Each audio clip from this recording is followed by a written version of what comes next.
falling in love with Jesus.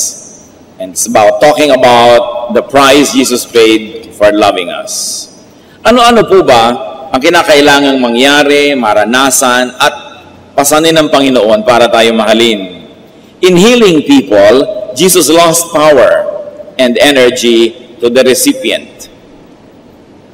Mahilig po tayo magpagaling sa Diyos, humingi ng tulong, humingi ng himala, pero syempre, pagka kumuha ka dito sa kabilang side, parang sa accounting, mayroon ka dapat counterpart sa kabilang side because both things must happen on the two sides of the equation. That nothing ever happens without causing a reaction of events. And when Jesus gives power and energy and ministration, He actually pays. Sa Mark 5:24-30, makikita po natin dito ang isang himala na mayroong isang babaeng gumaling. Nakakagulo ang mga tao, maraming nakapaligid sa Panginoon at may nagyayaya pa sa kanyang bahay para sa kanyang anak na may sakit. So Jesus went with him. A large crowd followed and pressed around him. And a woman was there who had been subject to bleeding for 12 years. She had suffered a great deal under the care of many doctors and had spent all she had. Yet instead of getting better, she grew worse. When she heard about Jesus, she came up behind him in the crowd and touched his cloak because she thought, if I touch his clothes, I will be healed. Immediately, the bleeding stopped, and she felt in her body that she was freed from her suffering. At once, Jesus realized that power had gone out from him. He turned around in the crowd and asked, "Who touched my clothes?" So meron po isang babaeng 12 taon nang dinudugo, hindi mapagaling ng sino mamang gagamot, naubos na ang pera, kapupunta rito at kapupunta sa ganung doktor. At sabi niya, mahipo ko lang ang laylayan ng kanyang damit, gagaling ako. Meron siyang ganung mananalig. At sa dinami-rami ng di magkamayaw na tao sa paligid ng Panginoon, obviously touching him, napapadikit sa kanya at nagsisiksikan, ang babaeng ito'y humipo sa kanyang damit. At agad-agad, dahil sa kanyang pananalig, naramdaman niyang siya'y gumaling. Kung meron po kayong napakasakit na karamdaman o napakahirap na kalagayan, kayo ang unang-unang makakaalam kung ito ay nawala. Parang meron kayong tinik na biglang nabunot, meron kang pasan na biglang nawala, alam mo agad, sabi niya, gumaling ako, I know it. At ang Panginoon, may naramdaman din. Naramdaman niya ang kapangyarihan na lumabas mula sa kanya. At sabi niya, sino ang umipo ng damit ko? Sabi ng mga walang kamalay-malay, mga clueless na mga disciples, ang dami-dami pong tao na nagkakagulo dito, tinatanong nyo kung sino humipo sa inyo. Because obviously, there were so many people who were able to touch him, but this one particular touch had the touch of faith. Kaya siya lang ang gumaling sa dinami ng nakahipo sa Panginoon, siya lang may pananalig. Kaya sino man ang umaattend ng church, maraming nakikinig pero napagpapala ba? Gumagaling ba? Yung may pananalig lamang, hindi lang lahat ng nakakahipo ang gagaling.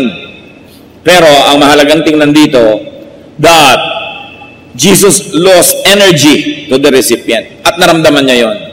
Hindi basta libre-libre lang ang pinapamigay niya na baliwala, iniinda at nararamdaman ng Panginoon. Kung isa naman kasi iba, medyo may trabaho ka lang, may konti kang pera, bigyan mo naman kami, hindi mo naman iindin, ang dami mo naman pera. Paano ko pwede magbigay kahit kanino na hindi mo iniinda? At ang Panginoon talagang nararamdaman niya ang kanyang pagbibigay because He pays. What else did Jesus pay to become our Lord and loving Savior? The Lord received the illnesses upon Himself whenever He healed people. In healing people, He received the illnesses. Matthew 8:16-17, when evening came, many who were demon-possessed were brought to Him, and He drove out the spirits with a word and healed all the sick. This was to fulfill what was spoken through the prophet Isaiah. He took up our infirmities and carried our diseases. Nakikita niyo po yung mga nurses, doctors, technicians na nagsisilbi sa mga pasyenteng may sakit, lalo yung nakakahawa, bihis na bihis, ayos na ayos, linis na linis, dahil baka makuha nila yung sakit. Pero kung yan po ay tinatanggal sa atin, lumilipat. Inoperahan ka, tinanggal yung maruming bahagi ng iyong katawan, napalipat yun dun sa kung saang lugar, kaya iniingatan nila kung saan pumupunta yung mga biological wastes ng ospital. Dahil may paglilipatan yon, kaya kailangang ingatan. Yung basura natin, inalis natin sa ating bahay na wala yung baho, pero lumipat sa iba. Kaya yung mga sakit natin na pinapatanggal natin sa Panginoon, sa niya dinadala. Tinatanggap niya sa kanyang sarili. Yung pong He took up our infirmities is from the Greek lambano, which means to accept, to have, to obtain, to receive, to take. In other words, when you say, the Lord healed me, it means the Lord accepted, obtained, received, and took my disease. Gumagaling ka dahil merong kumukuha ng iyong sakit. At yung sinabi sa prophecy, He carried our diseases, is from the Greek bastadzo, which is to endure, to sustain, to receive, to carry. Pareho lang. Pag kinuha niya yung sakit mo, sa kanya napunta. Kaya hindi pwede kang pagpalain ng Panginoong Yesus na hindi niya nararamdaman na pinagpala ka dahil siya ang nagbabayad. In forgiving sins, Jesus received the punishment due the sinner. Hihinga ng tawad, Lord, patawarin niyo po ako sa kasalanan ko, nagkasala po ako, patawarin niyo po ako. Pag pinapatawad tayo, may nagbabayad. Pag may utang na pinapatawad dahil may nagbayad, hindi pwedeng walang nagbayad. At tuwing humihingi tayo ng tawad para sa ating kasalanan, si Jesus ang ating pinagbabayad. Mga kapatid, kung minsan siguro, sobrang na tayo nasanay sa kabutihan ng Diyos. Lord, pagka magko-confess sa gabi bago matulog, marami po akong kasalanan, tulad din po ng kahapon, sorry, thank you po, good night. Gano'n na lang ba kagaan ang paghingi ng tawad? Kung atin pong laging naaalala na pag humihingi tayo ng tawad, may nagbabayad at ang Panginoon yun. Whenever you ask to be cleansed, linisin niyo po ako, Panginoon. You are asking Jesus to shed His blood to cleanse you. Cleansing, salvation is free, but it is not cheap because Jesus pays. Isaiah 53 verses 5 to 6, referring to the Lord, but He was pierced for our transgressions. He was crushed for our iniquities. The punishment that brought us peace was upon Him, and by His wounds we are healed. We all like sheep have gone astray. Each of us has turned to his own way, and the Lord has laid on Him the iniquity of us all. Bakit siya sinugatan? Dahil sa ating mga kasalanan. Bakit siya dinurog? Dahil sa ating mga karumihan. Bakit siya pinarusahan? Ba't tayo nagkaroon ng kapayapaan? Dahil lahat ng gulo natin itinambak sa Kanya at ibinigay sa Kanya. At bakit nawala ang ating mga sugat? Sapagkat inilipat sa Kanya. Sabi, lahat tayo para mga tupang naligaw. Alam niyo po, ang mga tupa, napakadaling maligaw. Kahit araw-araw doon dumadaan sa landas na yon, konting lito lang, nalito na, lumiko na sa iba, nahulog na sa bangin. Kaya ang ginagamit na paghahalin tulad sa mga mananampalataya ay tupa. Kasi ang tupa ang daling maligaw. Tulad natin, sa ang dali-dali nating maligaw at ibinuntun sa Kanya ang lahat ng parusa para sa ating mga kasalanan. Kaya ang sabi sa 1 Peter 2:24, echoing Isaiah, He Himself bore our sins in His body on the tree, meaning the cross, so that we might die to sins and live for righteousness. By His wounds, you have been healed. Nagkaroon ka ng buhay kasi may namatay. Napatawad ka kasi may nagbayad. May lamb, kaya merong forgiveness. Kaya ang tawag sa Panginoon din, Lamb of God. Alam niyo po, sa old tradition of Israel, sa kanilang mga tradisyon ng pag-aalay ng mga hayop,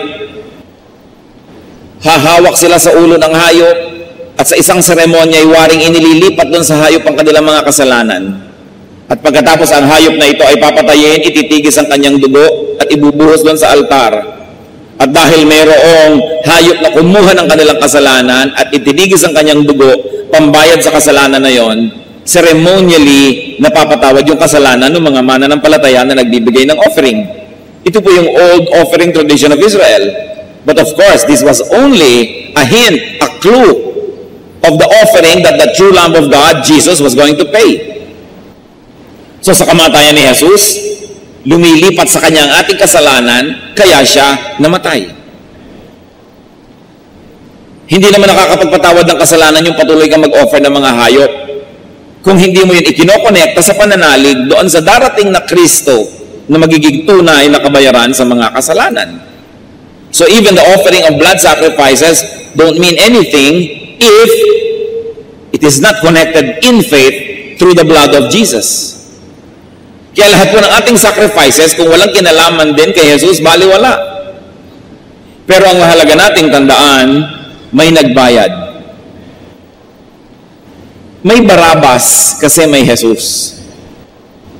Ano po ang nangyari noong Panginoong Jesus ay nilipis ni Pontius Pilate? Wala siyang makitang kasalanan. Sa niya, wala akong makitang kasalanan dito. Meanwhile, heto si Barabas, sabi niya, alam na alam niyo at alam na alam ko makasalanan. Pumili kayo kung sino sa kanila ang palalayain ko. Kasi naging kaugalian na pagpista, nagpapalaya ng isang may kasalanan. At ang binili ng mga tao si Barabas at si Jesus, nagpasa ng krus. Habang ang Panginoon ay hinahataw, nagpapasa ng krus at ipinapako, si Barabas nagpa-party. Nagkaroon bigla ng bienvenida party ng kanyang mga kaibigan, kamag-anak, sapagkat siya'y lumaya, samantalang siya'y dapat ay ipako sa krus, dapat siyang parusahan. Pero nakalaya siya dahil si Jesus ang napako. Mga kapatid, tayo ang mga Barabas na yan. Sabihin niyo sa katabi niyo, ikaw si Barabas. At sabihin niyo naman sa nagsabi sa inyo, at ikaw din. Kaya tayo pupunta sa kalangitan dahil si Lord ay nagbayad. Sabi sa Bible, He went down to the depths of hell for 3 days. Kaya tayo magkakaroon ng buhay, siya'y namatay. Kaya tayo lumilinis, siya ang pinarumi. At siya ang tumanggap ng ating mga kasalanan. So we should never just take confession lightly. Na hindi natin sabihin, Lord, may kasalanan na naman po ako. Sabi ng iba, sige na, magkasala ka na, i-confess mo na lang. Madali namang kausapan Diyos, i-confess mo lang. Sabi sa Bible, if we confess our sins, He is just and will forgive us all our iniquities. Yes, the Lord forgives, but the Lord pays. Tuwing kayo po, halimbawa, gagawa ng mali, pero alam nyo, magulang nyo magbabayad. At di ba nangyayari naman sa buhay natin yan? Mga anak gagawa ng mali, magulang nagbabayad. Magulang nagbabayad ng piyansa, magulang ang nagbabayad sa pulis, magulang ang nagbabayad sa hukom, magulang ang nagbabayad sa ospital, sa mga na-damage. Talagang may nagbabayad. Pero anong klaseng anak ka naman tuwing wala ka na lamang ginagawang pag-iingat dahil may nagbabayad naman?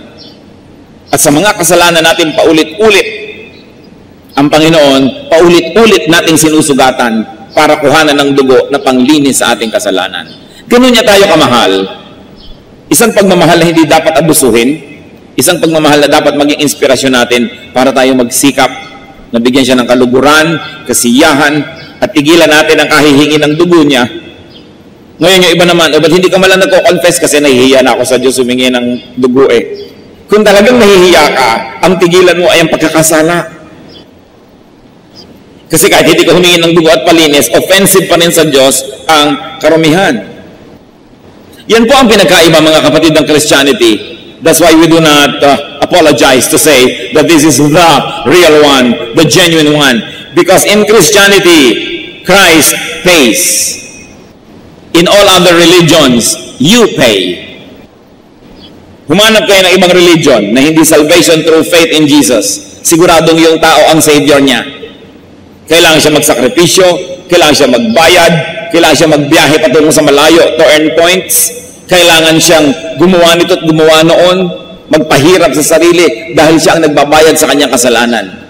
Pero kaya ba nating bayaran? Ano man ang gawin natin sakripisyo? Hindi. Jesus paid for our sins. This is a very, very cornerstone and uniqueness of Christianity. That in Christianity, our God pays for our sins. In all other religions, you never stop making sacrifices to try to pay for your sin and to please your God. And if it is God who is your judge, who will pay for your sin, and He is the judge who can condemn you. Kaya sinasabi sa Bible, there is now no more condemnation for those who are in Jesus. Pag namatay ka, siguradong automatic, you're going to paradise. Wala nang hukuman, wala nang magsasakdal. Paano ka isasakdal? Ang hukom, yung Savior mo. Saan ka nakakita ng hukom na matapos ka i-declare guilty, I find this accused guilty. Pak! Pagkatapos hinubad niya ang kanyang robe bilang judge, at siya ang naupo sa silya elektrika para sa'yo, siya ang tumanggap ng lethal injection para sa'yo, siya ang nag-serve ng 30 years in prison para sa'yo, pero dineclare kanyang guilty dahil siya ay just. Hindi niya pwedeng sabihin yung tama ay mali, yung mali ay mali. Hindi niya pwedeng sabihin yung mali ay tama, yung mali, mali. So we are all declared sinful, but Jesus paid for our sins. God, who is our Savior, is also our judge. Yun lang mga kapatid, dapat na sapat na para tayo masecure lagi. Hindi bagay sa mga Christian yung insecure. Nai-insecure ka dun sa isang mahusay-husay na tao. Hindi bagay yan. Hindi bagay yung nai-insecure ka sa ganito, sa ganyan, wala kang siguradong kakainin next month, nai-insecure ka. Kung yung eternity, yung kawalang hanggan, yung forever and ever, isinsecure ng Panginoon, hindi pa kaya tayo isecure bukas, ngayon, next week, next month? At kung si Jesus ay mamamatay para sa ating kasalanan, ililipat sa kanyang ating mga sugat, tatanggapin ang mga palo na para sa atin, ang mga pako na dapat ilubog sa ating katawan ay sa kanyang katawan ilubog, hindi pa kaya tayo bigyan ng makakain? Hindi pa kaya niya tayo bigyan ng shelter? Hindi pa kaya niya tayo bigyan ng konti nating kailangan dito sa mundo? Never be insecure. The love of Jesus is enough to make you smile all the days of your life, no matter what happens. Because our eternity is secure. Merong Kristo, kaya tayo ay ligtas. Ano pa po ang mga sacrifices ni Lord sa atin? In giving happiness and joy, Jesus carried our sorrows. Isaiah 53 verse 4. Surely, He took up our infirmities and carried our sorrows. Yet we considered Him stricken by God, smitten by Him, and afflicted.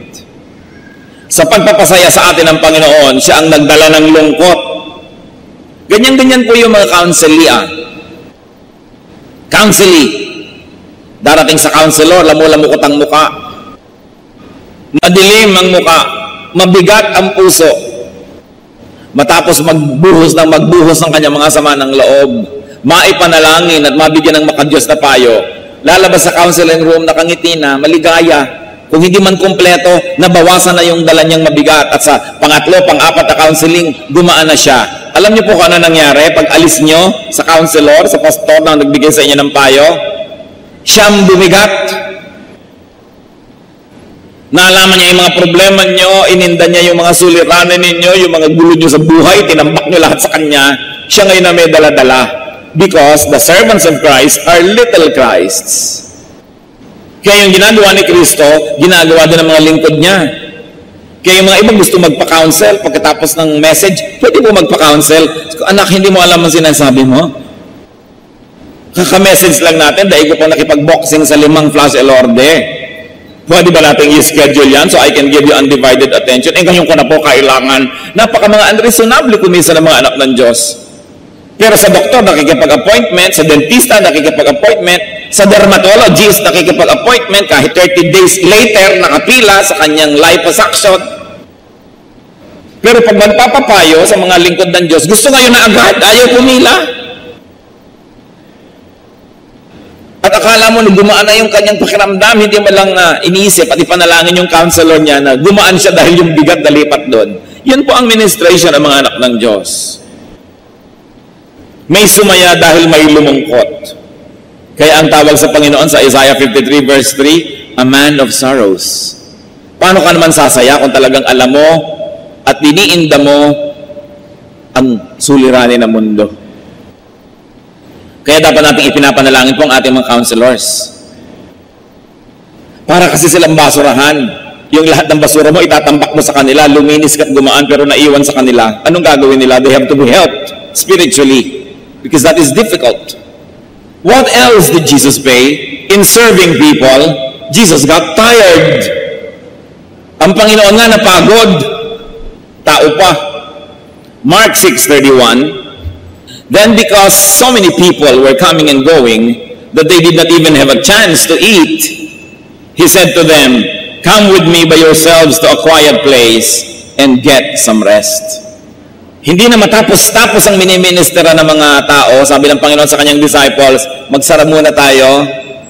The doctor is out. Magpahinga muna tayong lahat sa isang tahimik na lugar. At alam ni Lord John. And people are comforted because someone takes their burdens. Kaya kita nyo, nakakita ng kapahingahan yung mga lumalapit sa kanila at ang napagod yung mga disciples. But we must here appreciate the ministry of Christians.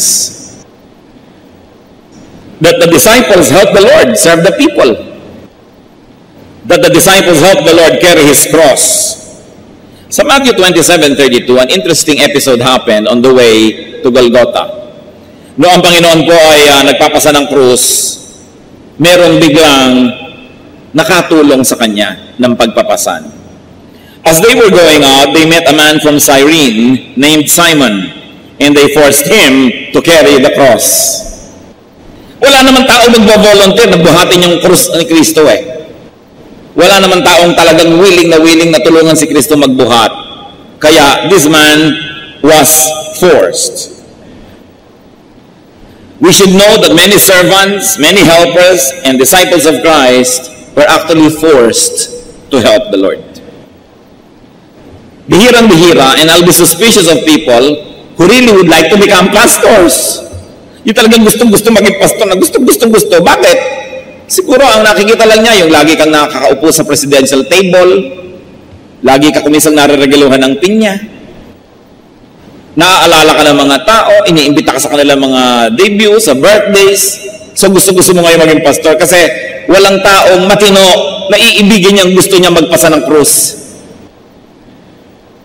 Kaya yung nagpapasa ng krus, yan ay mga pinilit pa ng Diyos. Mga kumisan, pinagsara na ng ibang pinto para mag-serve na talaga dahil ayaw pa eh. O kaya takas ng takas katulad ni Jonah na nagbabagyo pa at kung ano-anong dilubyo ang nangyari para lang sumunod siya sa kagustuhan ng Diyos. Pero ang maganda nito, sa napilitan kayo't hindi, kung tayo ay kapwa lingkod ni Jesus, tayo'y tumutulong na gawin ang kanyang gawain, ito'y malaking bagay. Kahit si Jesus na nga siya, kinailangan pa na magkaroon ng isang taong katuwang, katulong sa kanyang gawain. Hindi dahil kailangan niya ang tao, because God wants to dignify us and He likes us to become His workmates, His partners, His supporters. Kaya tayo kahit nag-aagam-agam, may konting duda, and your love for yourself, for your comfort, for your freedom, discourages you from helping Christ carry His cross, follow the voice of God and help the Lord carry His cross. Kaya ang kasabi-sabi niya, carry your cross and follow me. Gusto mo palang sumunod kay Kristo? Hindi ba nakakahiya na si Kristong Diyos ay may pasang krus tapos sumusunod ka, wala kang dala? Kaya ang susunod kay Kristo, papasan din ang kanyang munting krus. Salamat Allah, hindi sa kanya ipinapapasan yung krus, yung cross of salvation. Kundi yung cross na lang niya na, halimbawa, mahiyain siya, dapat niya yung talunin. Halimbawa, tamad siya, dapat niya sipagan. Halimbawa, proud siya, dapat siya maging humble. Yun ang mga cross na dinadala natin. Na marami na siyang trabaho sa buhay, mapapagod pa siya. It's still a cross that we have to carry.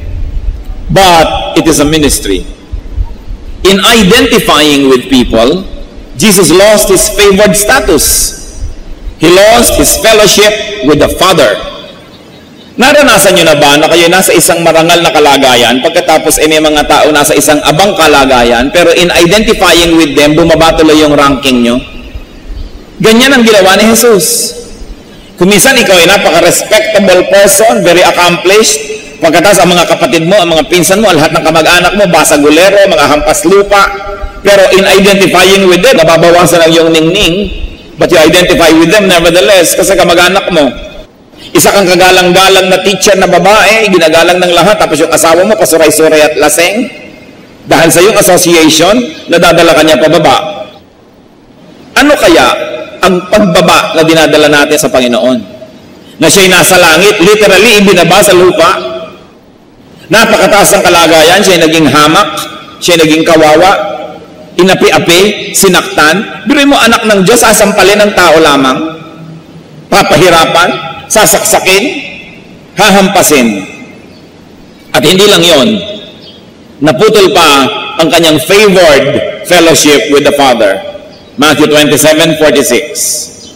About the 9th hour, Jesus cried out in a loud voice, Eloi, Eloi, lama sabachthani, which means, my God, why have you forsaken me? Isang napakalaking tanong sa marami, bakit sinasabi ni Jesus yun nang mamamatay na siya? Because when Jesus was about to die, all your sins, my sins, the sins of all people of the world, then, now, and in the future, were placed upon Him. Ang lahat ng ating kasalanan, itinambak kay Jesus.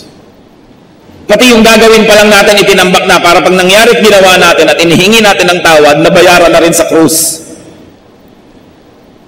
Kaya naputol ang relasyon ng Ama sa Anak, because how can God who is holy, how can the Father who is perfectly holy have fellowship with the Son who has now become the sin?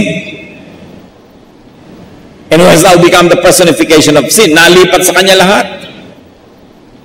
Kumisan, may anak ka, hindi mo gusto yung mapapangasawa dahil nakipag-isa doon, itatakwil mo. Hindi mo na ako ama mula ngayon. E paano pa yung Diyos Ama sa langit? Ano magiging relasyon niya sa Diyos Anak na naging sobrang makasalanan, pati yun naputol? Ibinaba natin ang kalagayan ng Panginoon at ginawa niya yon para tayo itaas. Huwag magtaka, mga kapatid, if in our association with Jesus, sa tingin ng iba, bumababa tayo. Sobrang pagbaba ang ginawa ng Panginoon para maki-associate sa atin. Huwag tayo manghinayang kung sa tingin lang ng ibang tao dyan, bumababa tayo dahil kayo nagbabasa ngayon ng Bible, dahil ikaw ngayon ay naging born-again Christian, dahil ikaw ngayon ay naghahanap ng katotohanan. Sabi na, ano nangyari sa'yo? Bakit iniwan mo ang ating dating relihiyon? Naligaw ka na ng landas, nababaliw ka na, nagbabible ka na. Kuminsan, itinatatuhan natin ang ating pagiging anak ng Diyos para huwag bumaba ang pagtingin ng iba sa atin.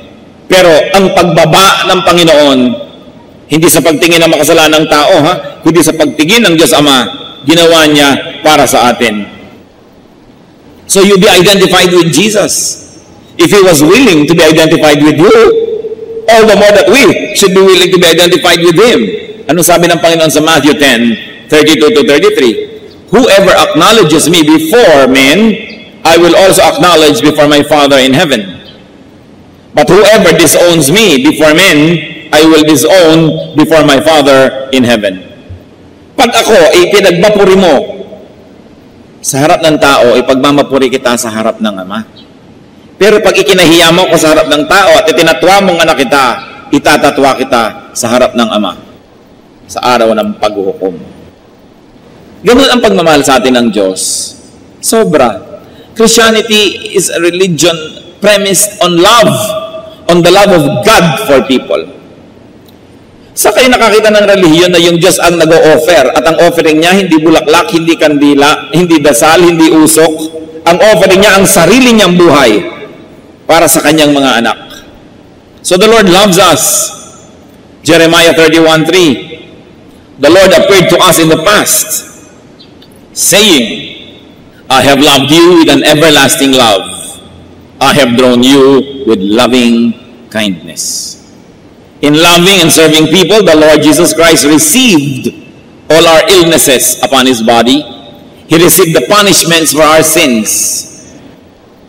He carried our sorrows, grew tired, and lost His fellowship with the Father. But of course, He regained this in victory. Because the holiness and perfection of Jesus could not keep Him on the ground, could not keep Him dead, could not hold Him in hell. But the holiness and perfection of Jesus is above the sins of us all. Ang kanyang kabutihan ay higit sa kasamaan nating lahat. Ang kanyang kalinisan ay higit na makapangyarihan sa karumihan nating lahat. Kaya kaya niyang bayaran ang lahat ng ating kasalanan. Kaya siya ang kaisa-isa bukod tangi, qualified to be Savior and to be Lord. Meron pong nangyayaring osmosis when you are with the Lord. Ano po ba yung osmosis? The movement of liquid from a place of higher concentration to a place of lower concentration. Or the movement of anything. Kaya yung itlog ng itik na ibinabad nyo sa asin ng matagal, nagiging itlog na maalat. Kasi yung alat ng asin nakakalampas doon sa shell na yan ng itlog at nakakapasok sa loob, nagiging maalat. Kaya ang ibinababad nyo, iminamarinate yung karne sa toyo, naglalasang toyo. At kaya naman, yung masarap sana, pero sinobrahan nyo ang sabaw, lahat ng lasa niya nagpunta na sa sabaw, nawala na yung concentration, nag-osmosis. Pag tayo babad sa Panginoon, osmosis happens. Yung kapangyarihan niya, yung kanyang lasa, yung kanyang kagandahan lumilipat sa atin. At alam niyo nangyayari, lahat ng kasamaan natin at karumihan lumilipat sa kanya at binabayaran niya. Kaya ang mahalaga, sino ang iyong kasama, sino ang iyong kababad, dahil magiging ganun ka rin. Kung nakikibabad ka sa mga laging nagpupuyat, magiging puyat ka rin. Kung nakikihalubilo ka sa mga umiinom ng alak, magiging lasenggo ka rin. Kung nakikisama ka sa mga rebelde, magiging rebelde ka rin. Pag sumasama ka sa mga sexually immoral, magiging immoral ka rin. Because there is osmosis. That's why you choose who you go with. Pero syempre, marami namang gustong maglasing talaga, so sasama doon sa nagyayaya sa inuman. Kasi sila mismo gusto rin nila yun eh. Paano pa kung nakonsente, na-encourage? Di lalong mangyayari yun. Kaya yung mayayabang na sumasama sa kapwa mayabang, lalong yumayabang. Yung mga tamad na sumasama sa mga tamad, lalong nagiging tamad. Anong mangyayari kung sumasama tayo sa mga makadiyos? Anong mangyayari kung makikiisa tayo sa Diyos mismo? Kaya napakahalaga that there is osmosis happening in our lives. Saan ba tayo bumababad? Sa salita ng Diyos, sa kabutihan, sa magandang payo? Do not be surprised if in ministering to Christ and in ministering for Christ, you suffer. Huwag kayo ma-surprise. So sabihin nyo, kung kailan pa ako naging Christian, nagkaroon ako ng ganitong uri ng suffering.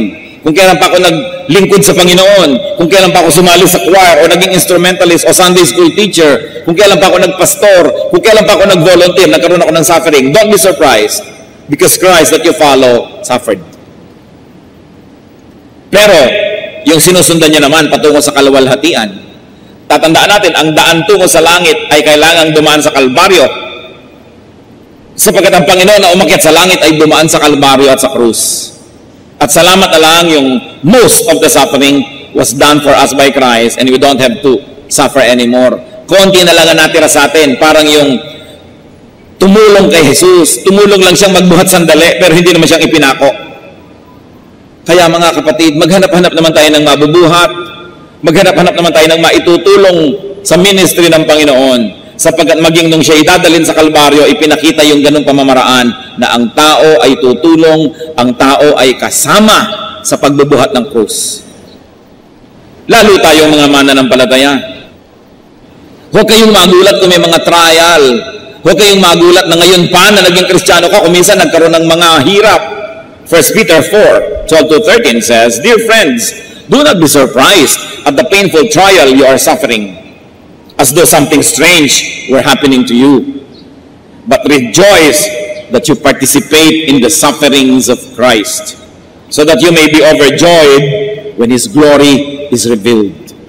Sabi, kung kayo ay nararamay at napapasama sa mga suffering ng Panginoon, magpasalamat kayo at magkaroon kayo ng ligaya. Huwag kayong magulat.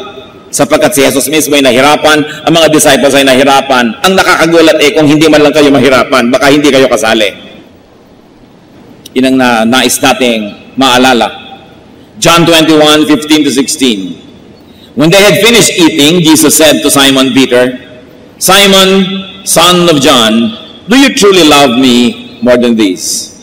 Yes, Lord, he said, you know that I love you. And Jesus said, feed my lambs. Again, Jesus said, Simon, son of John, do you truly love me? He answered, yes, Lord, you know that I love you. Jesus said, take care of my sheep. So tayo minahal ng Panginoon. Ang tanong sa atin ngayon, mahal mo ba ako? At kung ang sagot nyo, yes, Lord, I love you. Alam nyo ang sagot niya, bueno, feed my sheep. Feed my lambs. Take care of my people. Take care of my church. The church is the body of believers, the head of which is Jesus. Kung mahal mo ako, paano mo ako paglilingkuran? Nasa langit ako, paglingkuran mo ang mga kapatid, ang kapatiran, ang church. Paano mo ako bibigyan ang yaman-yaman ko? Wala akong kailangan, Diyos ako. Buwes, bigyan mo ang mga kapatid, bigyan mo ang gawain, bigyan mo ang mission, bigyan mo ang church. Paano mo ako tutulungan? Ako'y Diyos. Tulungan mo ang mga kapuspalad, ang mga kawawa, because whatever you do to the least of this, you do to me. Gusto mo akong gawa ng mabuti? Sabi ng Panginoon, gawin mo sa iyong kapwa. Gawin mo, unang-una sa iyong mga kapatid sa pananalig, at pagkatapos gawin mo kahit kanino paman. Yan ay ituturing ko na ginagawa mo sa akin. Jesus is loving, we should be grateful.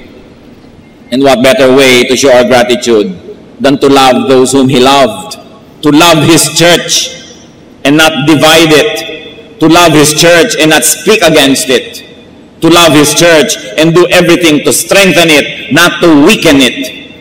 Dapat lahat po ng ginagawa natin ay para tumulong na palakasin ng iglesia, hindi ito para pahinain, hatiin at siraan.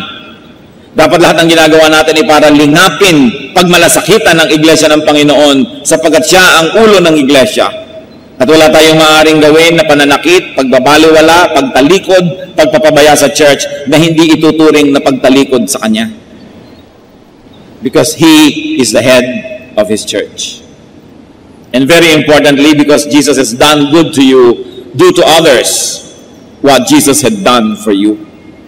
1 Corinthians 11:23, for I received from the Lord what I also passed on to you. Tinanggap mo pala sa Panginoon, ipamigay mo rin sa iba. Katuruan, kaligtasan, mabubuting bagay.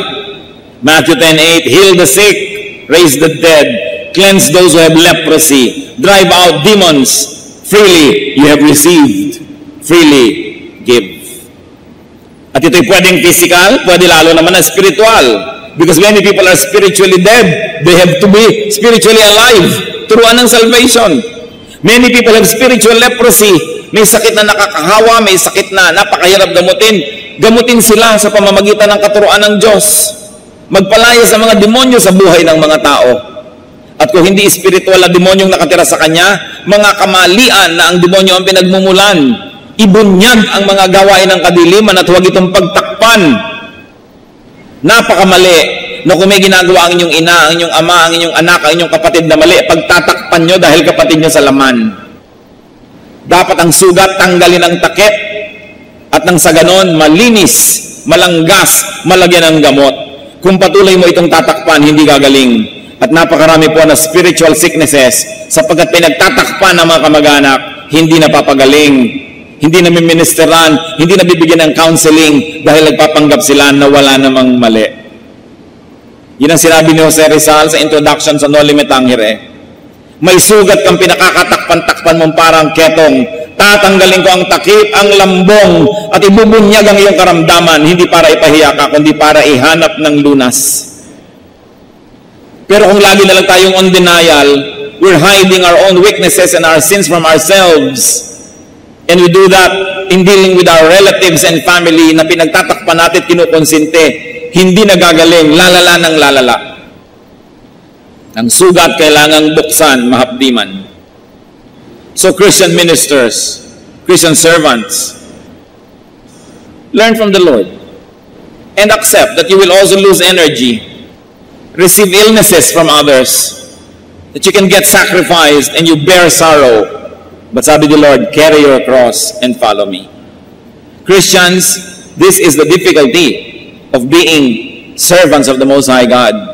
Kaya yung mga nasa paligid natin na nagsaserve, i-encourage natin, huwag i-discourage. Ipanalangin natin sila, huwag pagchismisan at pag-usapan. Kung may mga kakulangan na ating mga leader, suportahan natin sa panalangin, suportahan natin sa lahat ng bagay, at nang sa ganun lalo silang lumakas, sapagkat sa pagsunod nila sa yapak ni Kristo, sa paglilingkod nila tulad ng iniutos ni Kristo, sila man nagkakaroon ng mga pagdurusa na hinarap ni Kristo. So we should be very supportive. Pray for them, support them. Hindi yung pagka lumalaki ang gawain, magkakaroon ng mga intriga, maghihiwa-hiwalay. Hindi tulungan. Habang lumalaki, siyempre, dumadami ang demands. Dumadami ang kailangang manggagawa. Dumadami ang kailangang mga gamit. So, kailangan lalong dumadami ang support, hindi kumokonti. Bakit nga po bang isang phenomenon na nakakalungkot dito sa ating bayan at sa iba man, pag lumalaki yung church, nagkakaroon ng mga division. Paano? Hindi na siyempre mababantayan lagi ng top leader ang every little corner. Ngayon may mga ambisyosong nasa mga little corner, magkuku, tatayo ng manghimagsikan. Meron naman siyempre maniniwala sa kanila dahil yun ang kasama nila araw-araw. Hindi naman nakakasama yung top leader dahil imposible ka nang sumama sa lahat. Pagkatapos, gagawa ng mga aliwaswas, bulong-bulungan, aalis ako dito, sumama ka sa akin, magre-recruit ng mga tao. Kaya ang mga churches sa Pilipinas, pag lumalaki, marami nagkaka-divide. Sa halip kasing tulungan ng mga lieutenants at mga generals, yung kanilang commander-in-chief, nagkuku. At yung ipinagkatiwala sa kanilang posisyon na makasama ng mga tao, ginagamit nila para pasikatin ang sarili nila, mamahal sila ng mga tao para sumama sa kanilang mga kabuktutan. That's why it is important to respect the chain of command, those who are in authority. Pag meron pong nakakataas sa inyo na hindi na siya susunod sa mas nakakataas sa kanya, hindi na siya dapat sundin. Kasi ang tawag doon, coup. Ang sabi ni Lord, respect those who are in authority. So we should never support such kind of efforts. Lalo sa church. Kasi kung minsan sa mga gobyerno, hindi mo na alam kung godly yung leadership. Alam nga namang si Hitler yung leader, sasabihin mo pa, respect those who are in authority. Pag hindi na makadiyos, huwag mong sundin. Dahil pag si Satanas ang sinusunod, hindi na dapat yung sundin. So it is important for us to realize the sacrifices also of those who obey the Lord. Ang ating mga choir leader, ang ating mga Sunday school teacher, sa kanilang nananahimik na buhay, pumayag sila magpasandi ng krus na yon, huwag nating dagdagan. Huwag na tayo yung maging pasanin. Maging supportive tayo. It is important to pray for those who follow Jesus. You know, pati ang mga babae po, very supportive sa Panginoon. Nung siya naglalakbay sa Galilee, sabi sa Mark 15:41, in Galilee, these women had followed him, meaning the Lord, and cared for his needs. So si Lord, kahit nung dito sa lupa, nakakapaghimalaan, pero tinatanggap niya yung tulong ng mga naniniwala. Kaya dapat din tayong tumanggap ng tulong at dapat tayong magbigay ng tulong. But remember, if you're going to a counselor, pray for him or her. And after you have been counseled, continue to pray for the counselor kasi inilipat mo sa kanya yung bigat. Huwag naman tayong para maging bata at isip bata na kung may problema ka, sarili mo na lang ang iniisip mo, hindi mo na iniisip yung counselor. No, baka nga may problema rin yun sa oras na ito dahil tao rin yung katulad mo. Na marunong din tayong magpasintabi, magpa-schedule, magkaroon ng kagandahang asal. Hindi ko ma-need tayo para tayong isang batang nag-iiyak at naggugugulong sa lupa na ang gusto mo unahin ka ng lahat na pansinin. Kailangan, suportahan din natin yung mga sumusuporta sa atin. Because when we weaken them, we also weaken ourselves. When you are not supportive of your church will be weak, your church cannot serve you. So in the end, you lose. Pero ano po ang sentro ng ating pinag-uusapan ngayon? Jesus paid a very dear price to love us. We should be willing to pay the price to love Him in return.